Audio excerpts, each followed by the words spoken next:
Hey guys, how's it going? Hope you're doing well. My name is Crown, and today I'm going to read you some very interesting stories that I hope that you're gonna love. And now, without further ado, let's go!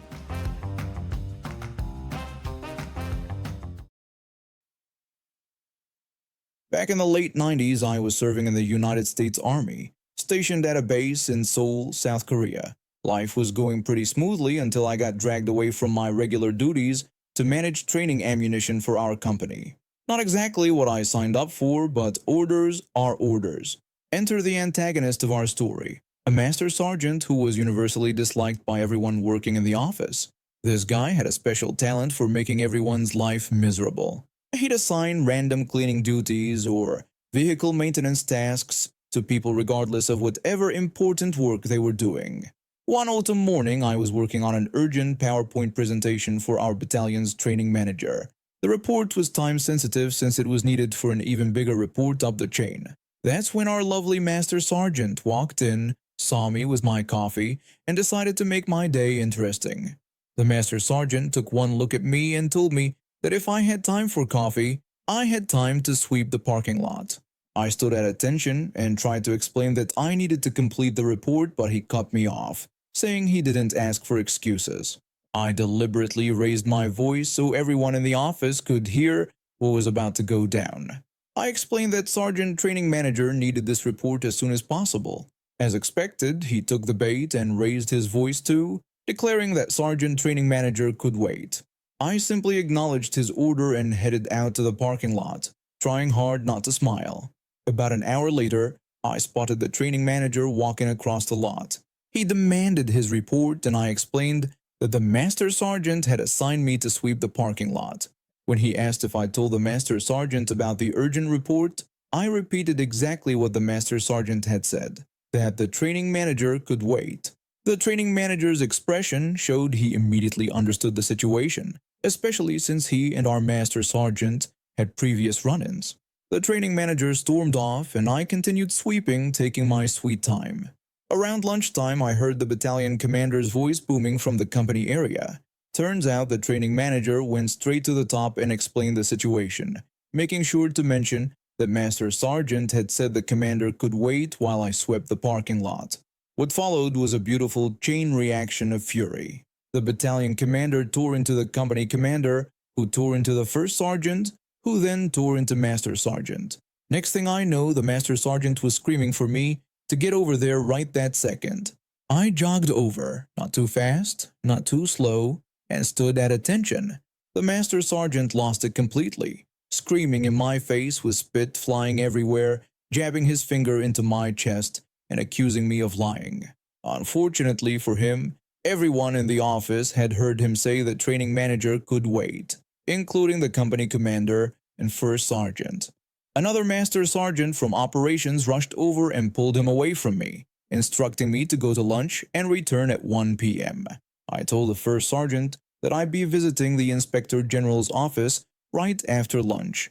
A police report was filed too. The aftermath was beautiful. I got reassigned back to my original platoon, exactly what I wanted. Master Sergeant faced non-judicial punishment, got demoted to Staff Sergeant, lost a month's pay, got stuck with extra duties, and best of all, got transferred to another base. A month later, I was invited to the non-commissioned officers club on base. Everyone was there, even the battalion commander, celebrating the departure of Master Sergeant. Since I don't drink, they kept my glass filled with free soda all night as their designated driver. I finished my enlistment 2 months later, leaving with a pretty satisfying story of how an entitled Master Sergeant's power trip backfired spectacularly. He set himself up for the fall. I just had to make sure everyone could hear him say those magic words. I've spent over 15 years in information technology, working my way up from a basic tech support role to becoming the North American IT manager for a successful company valued at $300 million. My career path wasn't conventional. I chose to live in a rural area where the cost of living was low, allowing me to save money while building my expertise.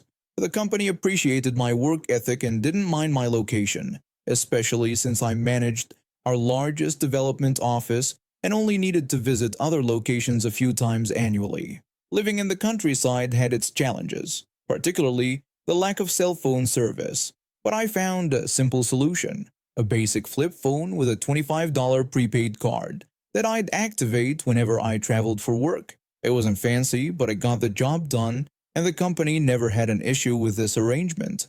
Everything changed when we got acquired by a larger corporation. During my first business trip after the acquisition, I submitted my usual expense report, including the $25 phone card. That's when my new manager called me into his office. He started questioning me about my expense report, specifically about the phone card. He wanted to know why I didn't just get a regular cell phone plan since the company would cover it. I explained that I lived in an area with no cell service and only used the phone when traveling for work, so a monthly plan would be wasteful. He seemed satisfied with my explanation, but something about his expression told me this wasn't over. Sure enough, before my next business trip, I received an email from him explicitly stating that I should not purchase a phone card for the upcoming trip, as it would not be reimbursed. I was annoyed but decided not to argue. My flights went smoothly, so I didn't need the phone during transit. However, when I reached the hotel, I needed to check in with both my family and the office. The only option was the hotel room phone, which charged an astronomical $2 per minute. Following my usual routine, I called home each evening and the office every morning. After a week, my hotel phone bill came to over $1,000. I couldn't help but smirk as I submitted my expense report. Within hours, my manager stormed into my office with the director in tow. My manager demanded an explanation for the $1,000 in phone charges. When I explained that since I wasn't allowed to purchase a $25 phone card, I had to use the hotel phone for necessary calls. He then accused me of potentially not using the full $25 card for work purposes, suggesting I might be stockpiling minutes. I had to bite my tongue to keep from laughing at the absurdity of his accusation. The director, who had been quietly observing, finally spoke up and asked about why I needed these phone cards in the first place. I explained my living situation, mentioning that I only got this phone for work travel, and the $25 card system had worked perfectly for years as the most cost-effective solution. The director nodded thoughtfully and asked me to step out. An hour later, my manager trudged to my desk, looking like he'd just swallowed something bitter. In a defeated tone, he told me that I could purchase the phone cards for my trips. I simply thanked him and expressed my appreciation. What made it even sweeter was learning later that the director had torn into my manager for his penny-pinching attitude that ended up costing the company significantly more money. Apparently, the director used this incident as an example in the next management meeting about how excessive micromanagement can backfire. My manager's reputation for cost-saving initiatives became something of a running joke among the higher-ups, and he was passed over for several promotions in the following months. I continued using my $25 phone cards for years until cell service finally reached our area. By then, my manager had been transferred to a different department, where I heard he was still counting other people's pennies while dollars flew out the window. I've been designing software for nearly 30 years, and I'm pretty darn good at it. You don't spend 3 decades in an industry without learning a thing or two. The thing about software design, though, everyone thinks they can do it just because they use software. Spoiler alert, they can't. I took a job at this small software company a few years back. They had this outdated product that needed modernizing and bringing to the web, right up my alley. The first few months were great. I was researching their software, understanding their customers' needs, and getting to know the industry. Then came time to actually start designing and testing. That's when everything went sideways. My team leader was this guy who'd somehow failed his way up into management. Let's just say he wasn't the sharpest tool in the shed when it came to actual software design. He kept insisting we should put buttons randomly all over the page, claiming it would look more interesting that way. When I tried explaining that user interface design requires consistent placement and grouping for usability, he just wouldn't listen. Then there was this business development guy who decided we needed to do all our design work in these ridiculous 5-hour daily workshops. He announced to everyone that all opinions would matter equally and that we'd vote on every single decision. When I tried pointing out that there were established design patterns and best practices we should follow, he shut me down, saying that was elitist thinking and insisted everyone should get an equal vote. What should have taken me an hour to design ended up taking 5 people a whole week, and the result was terrible. When I offered to create some example designs they could adjust, you'd think I'd suggested we set the building on fire. The final straw was this developer they brought in for prototyping. I made a quick wireframe and HTML to help move things along, and this guy completely lost it. He started yelling about how I was overstepping by writing any code, insisting that was his job, and that he was the expert. When I tried explaining that I was just trying to show an example, he got even angrier and told me not to tell him how to do his job. This guy's idea of design was copying and pasting Google's material design framework without any customization. It was like serving a bowl of plain pasta with no sauce or seasoning and calling it gourmet Italian cuisine. Eventually, the team leader went crying to his boss, who called me in for a chat. The boss told me he'd heard I wasn't being a team player. When I tried explaining that I was just trying to provide my expertise, he cut me off and ordered that from now on, I could only provide input when specifically asked. Fine, malicious compliance time. I sat in those endless meetings saying absolutely nothing unless directly asked a question. When the business guy would ask what I thought about their designs, I'd just blandly reply that it was certainly a design. When the team leader asked if they should make buttons flash rainbow colors, I'd just say that was certainly an option they could consider. After a week of this, they stopped inviting me to the workshops altogether. I spent my days at my desk, doing nothing because, hey, I wasn't supposed to do anything unless asked. I even checked with the boss to make sure this was what they wanted. I asked if there were any changes to his instructions about only providing input when asked. He confirmed I was doing exactly what they wanted. So I kept sitting there, doing online training, reading professional journals, and watching them create the worst software I'd ever seen. They paid me to do nothing for over 3 months. Eventually, I saw the writing on the wall. The executives who hired me weren't complete idiots, and when they finally discovered what a disaster their team had created, they'd need someone to blame. The guy who hadn't contributed for 3 months would make a perfect scapegoat. I found another job and left before they could pin their failure on me. When I was leaving, they were still talking about their big release that was coming as soon as all the bugs were fixed. That was 3 years ago. That new and improved product never launched. They spent all that time and money, ignored the expertise they hired, and ended up with absolutely nothing to show for it. About 6 months after I left, I heard that both the team leader and business guy got fired when the executives finally realized the project was an unsalvageable mess. Turns out the developer who thought he was God's gift to coding had created such a tangled nightmare that they had to scrap the entire thing and start over.